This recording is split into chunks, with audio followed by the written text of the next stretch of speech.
Hello and welcome to KIBS Quick Tips.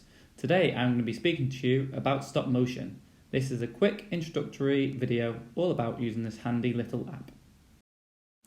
Stop motion is a very creative app that allows you, the teacher and the students to explain different concepts in a whole new way. It's very simple to start with. All you have to do is press the red button to take a photo. Then move whatever you're taking a photo of just a little bit. Be careful that when you take the next photo, your hand isn't in the way.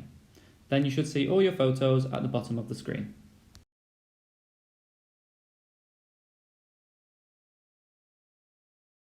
If you want to edit a photo, or copy it, or change it to a different place, all you have to do is select it and then choose what you want to do. By moving the slider up and down, you can see how one photo changes to the next. This allows you to perfect your video. And also, if you can't see what your camera is showing, move this slider down. By pressing the gear button, you can change how quickly one photo changes to the next. I usually have mine at around 1 or 2. I hope this video has been helpful for you, and I'm looking forward to seeing what you can do with stop motion in your lessons.